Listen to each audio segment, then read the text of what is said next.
ఈ రాత్రికాల సమయంలో మరొక పర్యాయం సిలువ స్వార్థ కుడికలోనికి చేరికుడి వచ్చిన మీకు వందనాలు తెలియజేస్తూ దేవుని యొక్క మాటలు వినడానికి నేను ప్రేమతో మిమ్మల్ని ఆహ్వానిస్తూ ఉన్నాను.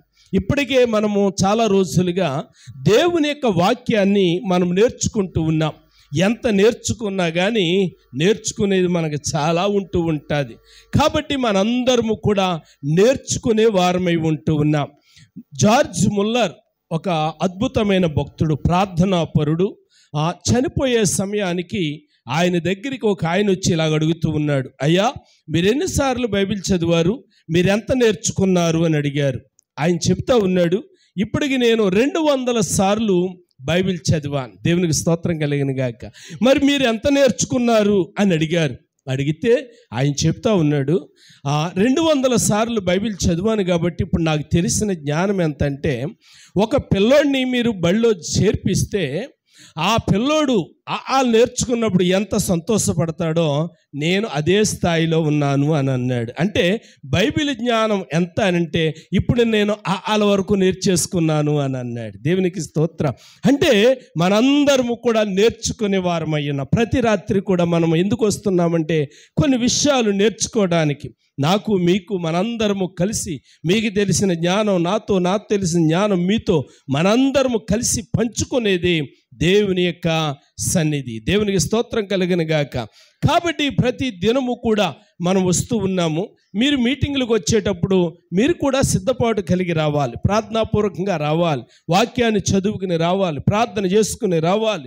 పరిశుద్ధాత్మ దేవుడు ఈ కూడికలో నీతో మాట్లాడాలి అని చెప్పి నువ్వు సిద్ధపాటు కలిగి రావాలి. నువ్వు గనక సిద్ధపాటు కలిగి రాకపోతే ఇక్కడ చెప్పే వాక్యమును బట్టి మాత్రమే నీ ఆత్మ తృప్తి చెందదు. దేవునికి స్తోత్రం కలిగిన గాక. రండి నేటి ధ్యానము కొరకై దేవుని యొక్క గ్రంథములో నుండి యోహాను సువార్త 14వ అధ్యాయం, యోహాను సువార్త 14వ అధ్యాయము 12వ వచనాన్ని చదువుకుందాం. 12వ వచనం, మరియు ఆయన,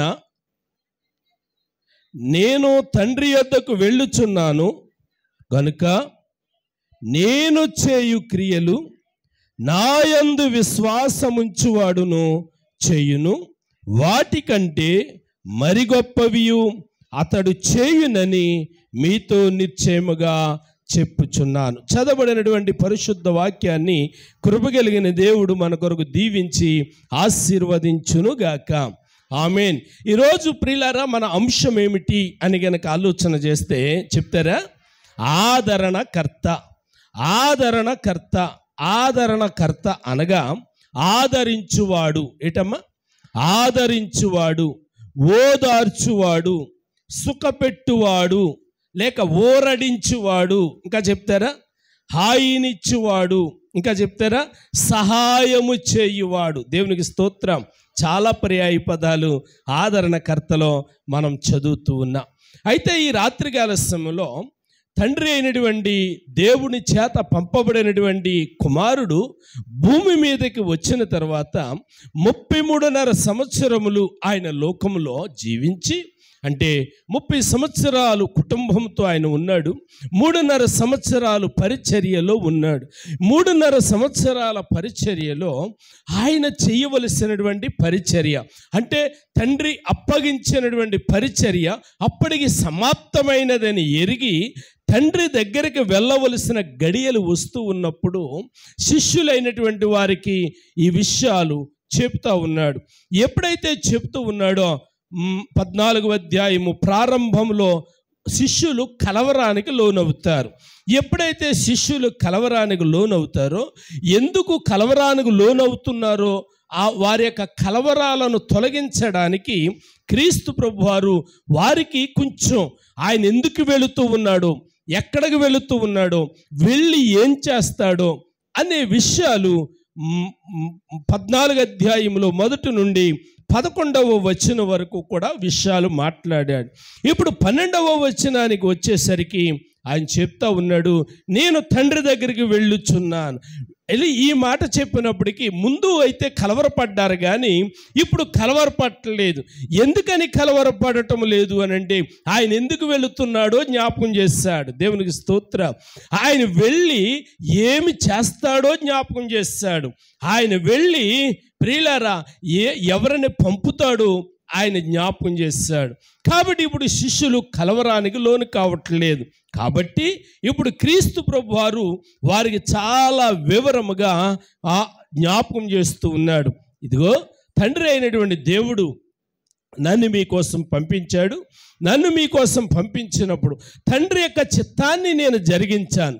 తండ్రి యొక్క చిత్తమును నేను సంపూర్తి చేశాను. నా పాత్ర అయిపోయింది, నా పని అయిపోయింది.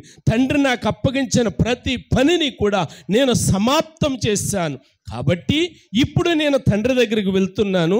నేను తండ్రి దగ్గరికి వెళ్ళిన తర్వాత నా వలె మీతో ఉండడానికి, నేను ఎలాగైతే మీతో ఉన్నానో అలాగే మీతో ఉండడానికి, మీకు సహాయం చేయడానికి, మీతో మాట్లాడడానికి, అనేక పర్యాయాల్లో మీకు కావలసినటువంటి జ్ఞానోచితమైనటువంటి కృప ఇవ్వడానికి తండ్రి ఆదరణకర్తను పంపుతాడు అని చెప్పి ఆయన ప్రియులారా సంఘానికి లేకపోతే శిష్యులకు జ్ఞాపకం చేస్తూ ఉన్నాడు. చూడండి 16వ వచనంలో, 14వ అధ్యాయము 16వ వచనం, నేను తండ్రిని వేడుకొందును మీ యొద్ద ఎల్లప్పుడూ నుండుటకై ఆయన వేరొక ఆదరణకర్తను అనగా సత్య స్వరూపియగు ఆత్మను మీకు అనుగ్రహించును. అంటే క్రీస్తు ప్రభు వారు జ్ఞాపకం చేస్తున్నారు, నేను తండ్రి దగ్గరికి వెళ్ళిన తర్వాత తండ్రి మీతో ఉండడానికి ఒక కర్తను పంపిస్తాడు. ఆయనే ఆదరణకర్త. ఆదరణకర్త ఆదరణకర్త అనగా, కర్త అనగా అన్నీ చేయువాడు. కర్త అనగా అన్నీ చేయువాడు. ఎక్కడైనా పెళ్లి జరిగిందనుకోండి, అక్కడ ఏమైనా లోటు వచ్చిందనుకోండి, దీనికి కర్త ఎవడంటే అంటారు, కర్త కర్మ క్రియ అన్నీ ఆడే, ఎవరికైనా అప్పగించాడేంటి, అన్నీ ఆడే చూసుకున్నాడు అని చెప్పడానికి కర్త కర్మ క్రియ అనే మాట ఉపయోగిస్తారు. కాబట్టి ఇప్పుడు ఆదరణకర్త అనగా పరిశుద్ధాత్మ దేవుడు. దేవునికి స్తోత్రం, హల్లెలూయా. పరిశుద్ధాత్మ. ఇప్పుడు పరిశుద్ధాత్మ ఎలాగుంటాడు, పరిశుద్ధాత్మ ఏం చేస్తాడో ఆయన జ్ఞాపకం చేస్తూ ఉన్నాడు. సంఘానికి ముందు అర్థం కాకపోతే పరిశుద్ధాత్మ కూడా యేసు ప్రభులాగుంటాడు కాబోలు అని అనుకుంటారు. కాబట్టి ఆయన ఏమన్నాడు అని అంటే, ఆయన మీతో ఉంటాడు, ఆయన మీతో మాట్లాడతాడు, సమస్తమును కూడా మీకు బోధిస్తాడు అని చెప్పి క్రీస్తు ప్రభు వారు జ్ఞాపకం చేస్తూ ఉన్నారు. అంటే ఇప్పుడు ఆదరణకర పరిశుద్ధాత్మ వేరా అంటే వేరు కాదు. తండ్రి కుమార పరిశుద్ధాత్మ ఒక్కటే, త్రియేక దేవుడు. కానీ పేర్లు వేరువేరుగా పిలువబడుతూ ఉంటాయి. ఉదాహరణకి ప్రియులారా, ప్రొద్దుటే లేచి ఇంట్లో టీ తాగే అలవాటు ఎంతమందికి ఉంది అంటే ఇంచుమించు 90% మంది ఓటేస్తారు కదండి. 90% మంది, ఏదో 10% కొంతమంది ఐసు లాంటి వాళ్ళు ఎవరో టీ తాగరు. కానీ 90% మంది ప్రియులారా టీ తాగే అలవాటు ఉంటుంది. టీ అనే పదం మనకు తెలుసు. టీ అనే పదంలో ఉన్నటువంటి ఆ యొక్క పానీయాన్ని మనం జ్ఞాపకం చేసుకుంటే అది ఒక పానీయం, అంతే కదండి. చింతపండు చారు ఎలాగో, ప్రియులారా మజ్జిగ ఎలాగో, లేకపోతే సాంబార్ ఎలాగో, అది కూడా ఒక పానీయం. ఈ టీ అనేది అందులో కలపబడినటువంటి పదార్థాలను మనం చూస్తే ప్రధానముగా 1 బెల్లం కదండి, 2 పాలు, 3 టీ పొడి కదండి. ఈ 3 వేరువేరు, ఈ 3 వేరువేరు. ఇప్పుడు దెబోరా, లక్ష్మి గారు, వాణి, ఈ ముగ్గురు వేరువేరు. ఒకరు పాలు, ఒకరు బెల్లం, ఒకరు టీ పొడి. ఇప్పుడు ఈ మూడిటిని కలిపి టీ పెట్టిన తర్వాత ఇప్పుడు ఈ 3 కలిసిపోయినాయి. ఇప్పుడు ఈ మూడిటిని విడదీయలేము. టీ ఇచ్చిన తర్వాత ప్రసన్న మా ఇంటికి వచ్చింది, టీ ఇచ్చాను, పాస్టర్ గారు నాకు టీ పొడుము బెల్లం ఇష్టమే కానీ ఇందులో పాలు కలిసినాయి కదా, పాలు తీసేయమంటే అది తీయడానికి వల్ల కాదు. అంటే ప్రియులారా, తండ్రి కుమార త్రియేక దేవుడు పని ఎలాగూ జరిగిస్తూ ఉంటారు అని అంటే ఏకమై పని జరిగిస్తూ ఉంటారు, వేరు కాదు. అందుకే క్రీస్తు ప్రభు వారు యోహాను సువార్తలో 17వ అధ్యాయంలో సారిసారిగా ఆయన ఏమని జ్ఞాపకం చేశారు అని అంటే, నా యందు తండ్రి యందు నేనును ఏకమై ఉన్నాము అనే మాట ఆయన సారిసారిగా జ్ఞాపకం చేశాడు. 7వ వచనంలో కూడా అంటాడు, నా యందు మీరును మీ యందు నా మాటలను అనే మాట మనం చదువుతూ ఉన్నాం. కాబట్టి తండ్రి వేరు, కుమారుడు వేరు, పరిశుద్ధాత్మ దేవుడు వేరు కాదు. పనులు జరిగించడానికి వేరుగా నిర్ణయాలు తీసుకుంటారు. కానీ ఏదైనా ఒక ఆలోచన వచ్చేసరికి ప్రియులారా కలిసి ఆలోచన చేస్తారు. అందుకే ఆదికాండ గ్రంథంలో 1వ అధ్యాయంలో సృష్టిని చేయవలసి వచ్చినప్పుడు ఇలాగూ ఆలోచన చేశారు. మనము అనే మాట, ఆ మాట చదవండి అమ్మా. దేవుడు ఎన్నో వచనం అమ్మా? 26వ వచనం. మన స్వరూపమందు అంటే ఇప్పుడు తండ్రి కుమార పరిశుద్ధాత్మ దేవుడు కలిసి మాట్లాడుకుంటూ ఉన్నారు. ఏమని మాట్లాడుకుంటూ ఉన్నారు? ఇప్పుడు మనం సృష్టిని చేయబోతూ ఉన్నాం.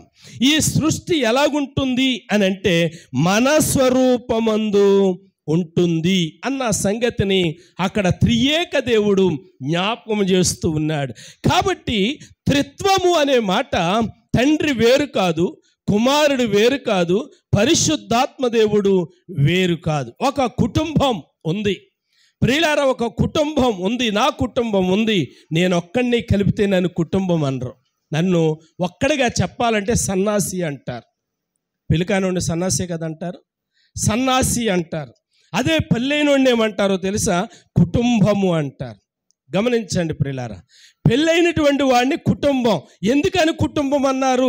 ఆయన వెనక తన భార్య ఉంది, అతని వెనక వారి యొక్క బిడ్డలున్నారు. దేవునికి స్తోత్ర.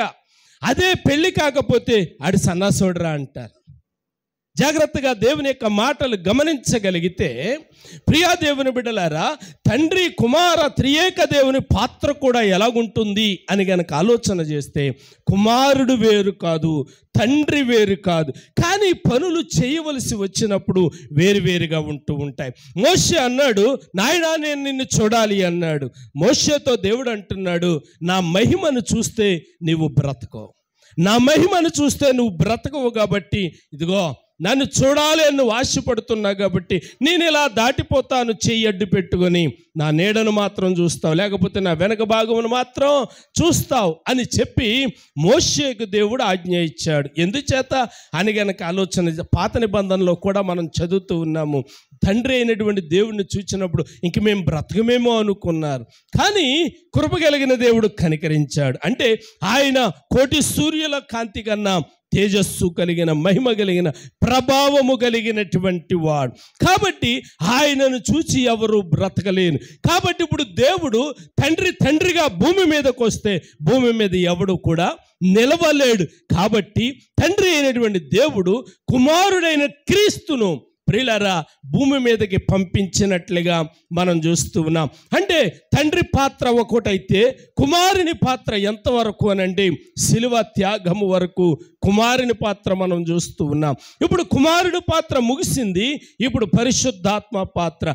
అంటే ముగ్గురు కూడా ఏకమై ఉన్నారు. 3 in 1 అని చెప్పి టీ పోవడానికి ఏదో పేరు ఉంటుంది, రోజేసా 3 రోజుకి కమర్సు 3 in 1 అని చెప్పి పేరుంటుంది. అంటే ప్రియులారా ముగ్గురే కానీ ఒక్కటై ఉన్నటువంటి దేవుడు అన్న సంగతిని మనం గమనించాలి. ఇప్పుడు కుమారుడైన క్రీస్తు ప్రభు వారు అంటా ఉన్నారు, నేను ఆదరణకర్తను పంపిస్తాను. నా తండ్రి దగ్గరికి వెళ్తేనే కానీ నా తండ్రి మీ దగ్గరికి ఆదరణకర్త పంపించడు. ఇప్పుడు ఆదరణకర్తను పంపించిన తర్వాత ఆయన ఏం చేస్తాడు అని గనక ఆలోచన చేసినట్లయితే మిమ్మలను ఆదరిస్తాడు, మిమ్మలను ఓదారుస్తాడు, మీకు సమస్తమును తెలియజేస్తాడు. ఏం చేస్తాడట? సమస్తమును తెలియజేస్తాడు. యోహాను సువార్తలో ప్రియులారా, యోహాను సువార్తలో 16వ అధ్యాయాన్ని మనం చూస్తే బైబిల్ గ్రంథంలో బైబిల్ పండితులు ఏమన్నారు అని అంటే, దరిదాపు ప్రియులారా 57 పర్యాయ పదాలు పరిశుద్ధాత్మ చేసే కార్యాలు ఇచ్చారు. ఎన్ని కార్యాలమ్మా? 57 పర్యాయ పదాలు ఇచ్చారు. నేను ఈ రాత్రి 57 జ్ఞాపకం చేయను, కానీ ఒక 6-7 లేకపోతే సమయమును బట్టి ఎంత సమయం ఉందో అంత సమయమును బట్టి మాట్లాడడానికి నేను ఇష్టపడుతూ ఉన్నాను. రండి 16వ అధ్యాయము యోహాను సువార్త 6-7 వచనాల్లో చూస్తే ఇలాగు వ్రాయబడి ఉంది. నేను ఈ సంగతులు మీతో చెప్పినందున మీ హృదయము దుఃఖముతో నిండి ఉన్నది. అయితే నేను మీతో సత్యము చెప్పుచున్నాను, నేను వెళ్ళిపోవుట వలన మీకు ప్రయోజనకరము. నేను వెళ్ళని ఎడల ఆదరణకర్త మీ యొద్దకు రాడు. నేను వెళ్ళిన ఎడల ఆయనను మీ యొద్దకు పంపుదును. వినండి ప్రియులారా, ఇప్పుడు ఆదరణకర్త గురించి పరిశుద్ధాత్మ దేవుడు మాట్లాడుతూ ఉన్నాడు. ఇదిగో ఇన్ని రోజులు నేను మీతో ఉన్నానే, ఇప్పుడు నేను వెళ్ళిపోతూ ఉన్నాను. కాబట్టి ఇంకా ఆయన సిలువ బలియాగం కాలేదు, దానికి ముందే మాట్లాడుతూ ఉన్నాడు. ఇప్పుడు శిష్యులకి అర్థమయ్యేలాగా చెప్తా ఉన్నాడు. నేను వెళ్ళిన తర్వాత పరిశుద్ధాత్మను మీ మీదకి పంపిస్తాను. ఆయన వెళ్ళిన తర్వాతే కదా 40 దినాల తర్వాత మరి వాళ్ళు కనిపెడుతూ ఉన్నప్పుడు 50వ రోజున ప్రియులారా ఆ పరిశుద్ధాత్మ వారి మీదకి దిగింది అని చెప్పి అపోస్తుల కార్యములో 2వ అధ్యాయములో మనం చదువుతూ ఉన్నాం. మేడగదిలో వారు కనిపెడుతూ ఉన్నప్పుడు పెంతుకొస్తు పండగ అంటే పెంతుకొస్తు అనే మాట 50వ రోజు అనే పర్యాయ పదం. కాబట్టి ఆ రోజు వారి మీదకి పరిశుద్ధాత్మను దేవుడు పంపించినట్లుగా మనం చదువుతూ ఉన్నాం. కాబట్టి ఈయన అంటూ ఉన్నాడు, క్రీస్తు ప్రభు వారు జ్ఞాపకం చేస్తున్నారు, నేను వెళ్ళిపోవుట వలన మీకు ప్రయోజనకరం. ఎందుకు అనంటే నేను బలియాగం అవ్వడానికి వచ్చాను, నా ప్రాణం పెట్టడానికి వచ్చాను. నేను చేయవలసినటువంటి కార్యాలు నా తండ్రి నాకు ఆజ్ఞాపించిన పనంతా నేను చేస్తాను. దేవునికి స్తోత్రం కలిగిన గాక. ఒక్కొక్కరికి ఒక్కొక్క పని ఉంటుంది. కొన్ని కంపెనీల్లో మనం చూస్తే ప్రియులారా ఆఫీసుల్లో ఫ్రంట్ ఆఫీస్ అంటారు కదా, ఆ స్టార్టింగ్ టేబుల్ దగ్గర ఎవరు ఏ పని చేయాలో వాళ్ళే చెయ్యాలి. ఇంకొకటి కూర్చుంటే కుదరదు. ఎవడికి ఏ పని అప్పగించాడు, బయట పని అప్పగించిన వాడు బయటే పని చేయాలి, లోపల పని అప్పగించిన వాడు లోపలే పని చేయాలి. లేకపోతే మేము చదువుకునే రోజుల్లో కథ చెప్పారు మాకు, కుక్కగాడిద కథ. ఏ కథ? కుక్కగాడిద కథ. కుక్క ఏం చేస్తుంది? కాపలా కాస్తుంది. గాడిద ఏం చేస్తుంది? బరువులు మోస్తుంది. ప్రియులారా, ఈ చాకల వానికి ప్రతిరోజు చెరువు దగ్గర నుంచి ఇంటికాడి నుంచి చెరువు దగ్గరికి ఈ ఉతికే బట్టలు మూటలు దాని మీద వేస్తే చక్కగా పట్టుకొచ్చేదట. ఈ కుక్క ఏమో రాత్రి ఇంటి దగ్గర ఉండి కాపలా కాసేదట. ఓ రోజునంటే కొన్ని రోజుల నుంచి కుక్కకి సరిగ్గా కూడెడతలేదట యజమాని. కుక్క సరిగ్గా కూడెడతలేదంట. ఓ రోజు దొంగోడు వచ్చాడంట. దొంగోడిని చూసింది కానీ నేను మొరగను అని చెప్పి అలాగే మొరాయించుకోకుందంట. గాడిద అడుగుతుందంట, అదిగో దొంగోడు వచ్చాడు, నువ్వు ఎందుకు మొరగట్లేదని అడిగిందంట. నాకు సరిగ్గా కూడెడతలేదు, అందుకే నేను మొరగను అన్నదట. అండి, ఇది నాకు సరిగ్గా కూడెడతలేదు, అందుకే నేను మొరగను అన్నాడు. అదేంటి, మన యజమానుడు కదా, సర్లే ఓ రోజు తక్కువైతే ఏమైంది, ఏదో మొత్తానికి పెడుతున్నాడు కదా, అందుకే ఇలా ఉన్నాం కదా, మొరుగు అన్నదట. ప్రియులారా, గాడిద ఎంత చెప్పినా కానీ కుక్క వినిపించుకోలేదంట. వినిపించుకోకపోయేసరికి గాడిద పాపం జాలిపడి ఇదిగో మన యజమానుడు ఈ బట్టలన్నీ ఎవడో ఎత్తుకుపోతున్నాడో, రేపు బట్టల గాలోళ్ళు వచ్చి అడిగితే యజమానుడు ఏం చెప్తాడో అని చెప్పి గాడిద మొరగడం మొదలెట్టిందంట. గాడిద మొరగడం మొదలెడితే ప్రియులారా ఇది అని చెప్పి పళ్ళు బిగించుకుని దుడ్డుకర్ర బయట కొట్టుకొచ్చి, అండి నిద్రంతా పాడు చేస్తావు అని చెప్పి దబా బాధేసి వెళ్ళి పడుకున్నాడంట. అంటే ప్రియులారా, ఎవరు చేసే పని వాళ్ళే చెయ్యాలి. కుక్క చేసిన పని గాడిద చేసింది. ప్రియులారా, యజమానుడికి మంచి చేసింది కానీ యజమానుడికి ఆ సంగతే అర్థం కాలేదు. పొద్దుట్లు వేసిన తర్వాత అర్థమైంది. దేవునికి మహిమ కలుగును గాక. ఇప్పుడు క్రీస్తు ప్రభు వారికి తండ్రి అయినటువంటి దేవుడు బోధించాడు. ఎప్పుడు యొర్దాను నదిలో బాప్తిసం పొందిన తర్వాత ఆయన గట్టుకొచ్చిన తర్వాత ఆత్మ ప్రేరణతో ఆయన అరణ్యములోనికి కొనిపోతే 40 పగళ్ళు 40 రాత్రులు ఆయన అరణ్యములో ప్రియులారా ప్రార్థనాపూర్వకంగా ఉన్నప్పుడు పరిశుద్ధాత్మ దేవుడు, తండ్రి అయిన దేవుడు బోధించాడు ఆయన ఏమేమి చేయాలో, ఏమేమి పని ఆయనకు అప్పగించబడి ఉందో. ఏదో షెడ్యూల్ ఇచ్చినట్లుగా ప్రియులారా తండ్రి అయినటువంటి దేవుడు కుమారుడైన క్రీస్తు ప్రభు వారికి షెడ్యూల్ ఇచ్చాడు. ఎక్కడ వరకు అంటే ప్రాణ త్యాగం వరకు దేవుడు కుమారుడికి షెడ్యూల్ ఇచ్చాడు. ఇప్పుడు కుమారుడు ప్రాణ త్యాగం వరకు పనిని చేసి ముగించి సమాప్తమైపోయిందని శిలువ మీద పలికేశాడు. దేవునికి స్తోత్రం.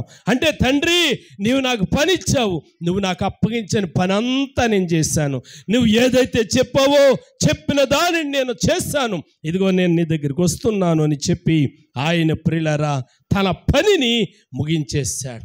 ఇప్పుడు ఆదరణకర్త ఏం చేస్తూ ఉంది అని గనక ఆలోచన చేస్తే 8వ వచనం చదువుదాం. ఆయన వచ్చి పాపమును గూర్చియు నీతిని గూర్చియు తీర్పును గూర్చియు లోకమును ఒప్పుకొనజేయును. వినండి ప్రియులారా, ఈ పరిశుద్ధాత్మ ఎలాగుంటుంది అంటే క్రీస్తు మాట్లాడినట్లుగా ఉండదు, నీ పొరుగువాడు మాట్లాడినట్టుగా ఉండదు, అది అంతరాత్మతో మాట్లాడుతూ ఉంటుంది. దేవునికి స్తోత్రం.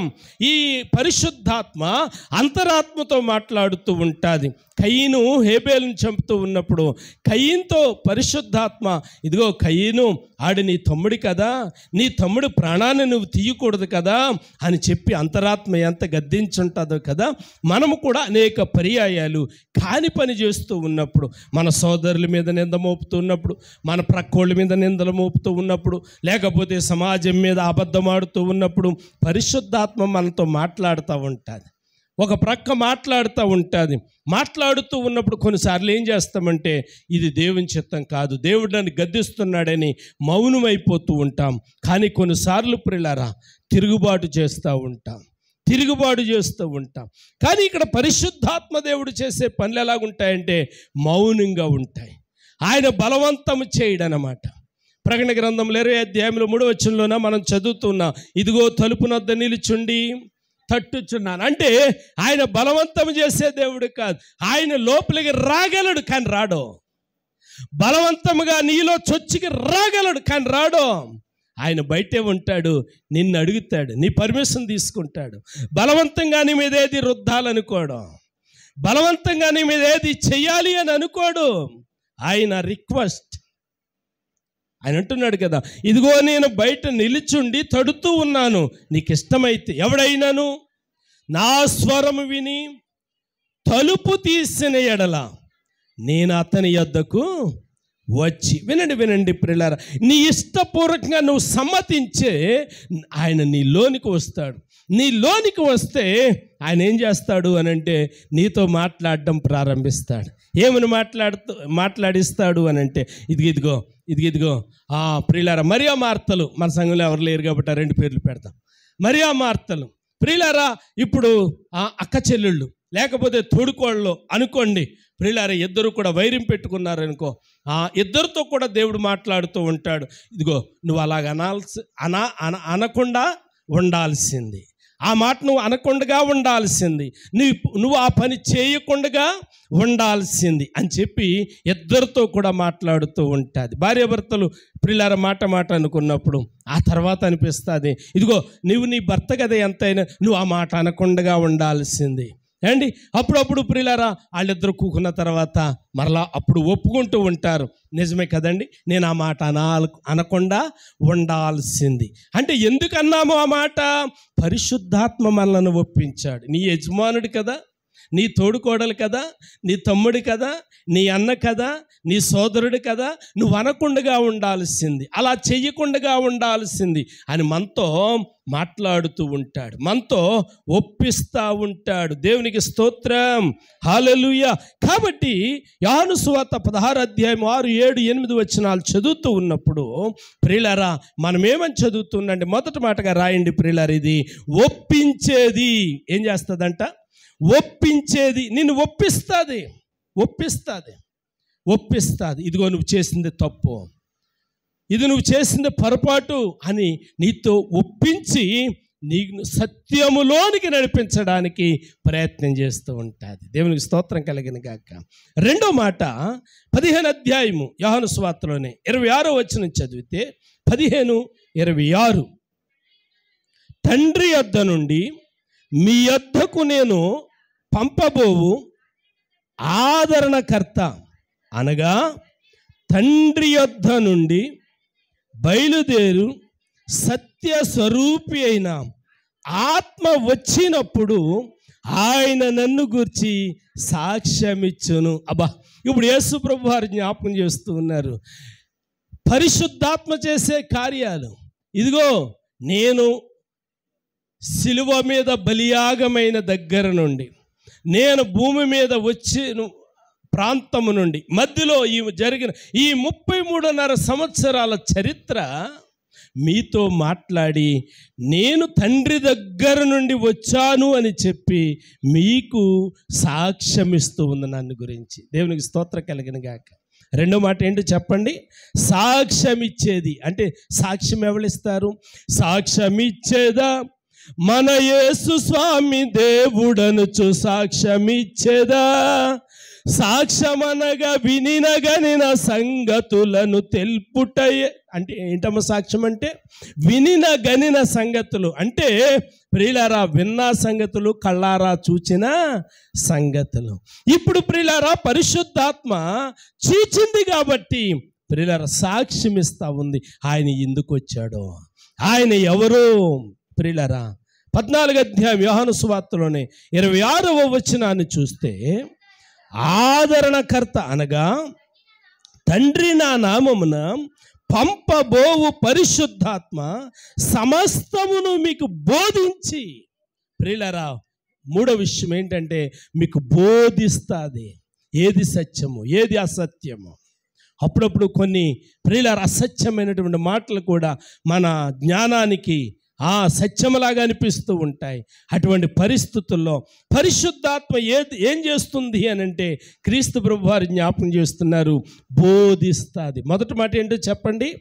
మిమ్మల్ని మనల్ని ఒప్పింప చేస్తుంది. రెండో మాట చెప్పండి? సాక్ష్యం ఇస్తుంది. మూడో మాట చెప్పండి? బోధిస్తుంది. నాలుగో మాట కనుక మనం జ్ఞాపకం చేసుకుంటే అందులోనే 14వ అధ్యాయంలో 26వ వచనంలోనే 14:26వ వచనంలోనే మనం చూస్తూ ఉన్నాము. నేను మీతో చెప్పిన సంగతులన్నిటినీ మీకు జ్ఞాపకము చేయను. మీకు జ్ఞాపకం చేస్తూ ఉంటుంది మర్చిపోయిన సంగతులను, క్రీస్తును గుర్చిన సంగతులను, ఆయన చేసిన అద్భుతాలను, ఆయన చేసిన త్యాగమును ఏం చేస్తూ ఉంటుందంట? జ్ఞాపకము చేస్తూ ఉంది, జ్ఞాపకం చేస్తూ ఉంది. 1 కొరింథీ 6:11లో ప్రియులారిలాగా వ్రాయబడి ఉంది. అపోస్తలుడు పౌలు కొరింథీ సంఘానికి వ్రాసినటువంటి మొదటి పత్రికలో 6వ అధ్యాయం 11వ వచనం, మీలో కొందరు అట్టివారయుంటిరి గాని ప్రభువైన యేసుక్రీస్తు నామమునను మన దేవుని ఆత్మయందును మీరు కడగబడి పరిశుద్ధపరచబడిన వారు. అంటే ప్రియులారా మనం 4వ మాట గనక చూస్తే ఈ పరిశుద్ధాత్మ ఏం చేస్తుంది అని గనక ఆలోచన చేస్తే జ్ఞాపకము చేస్తుంది. ఏం జ్ఞాపకం చేస్తుంది అమ్మ? ఏం జ్ఞాపకం చేస్తుంది అని గనక మనము గమనించగలిగితే, ఏం జ్ఞాపకం చేస్తుంది అని మనం గమనించగలిగితే ప్రియులారా కడగబడ్డావు నీవు, పరిశుద్ధపరచబడ్డావు నీవు ఈ పని చేయకూడదు, నువ్వు ఈ మాట మాట్లాడకూడదు. జ్ఞాపకం చేస్తూ ఉంటారు. దేవునికి స్తోత్రం కలిగిన గాక. హల్లెలూయా, హల్లెలూయా. మనకు జ్ఞాపకం చేస్తుంది, మనకు ఒప్పిస్తుంది. వినండి బిడ్డలారా, ఏమని? మనం కడగబడిన వారము అని, మనం పరిశుద్ధపరచబడిన వారము అని తెలియజేస్తూ ఉంటుంది. ఇంకా ప్రియులారా మనము ఆలోచన చేసినట్లయితే రోమిల రాసిన పత్రికలో 8వ అధ్యాయం, రోమిల రాసిన పత్రిక 8వ అధ్యాయము 26వ వచనంలో ఇలా వ్రాయబడి ఉంది, అటువలే ఆత్మయు మన బలహీనతను చూచి సహాయము చేయుచున్నాడు. ప్రియులారా ఎంతైనా మనుషులం కదా, మన ఆత్మ ఎలా ఉంటుంది అని అంటే బలహీనమైనటువంటి ఆత్మ. అప్పుడే ప్రియులారా, అప్పుడే ప్రార్థన చేసుకుంటాము, అప్పుడే అపవాదికి లోనైపోతూ ఉంటాం. అప్పుడే ప్రార్థన చేసుకుంటాము, ప్రార్థన అవ్వగానే ప్రియులారా తెలియకుండగానే మరి అననీయ పలికినట్లుగా, సప్పీరా పలికినట్లుగా అబద్ధము పలికేస్తూ ఉంటాం. అటువంటి సమయంలో ఏం చేస్తుందంట? ఆత్మ సహాయం చేస్తుందంట. ఎందుకో తెలుసా? ఆ ఆత్మకి ఏం తెలుసు అంటే మన బలహీనత తెలుసు. దేవునికి స్తోత్రం కలిగిన గాక. మన బలహీనత తెలుసు కాబట్టి ప్రియులారా మనకు సహాయం చేయడానికి ఇష్టపడుతూ ఉంది. అయితే 3 మాటలు ప్రత్యేకంగా నేను మీ కొరకు జ్ఞాపకం చేస్తాను. 3 మాటలు ఎప్పుడూ కూడా మనం మనసులో పెట్టుకోవాలి.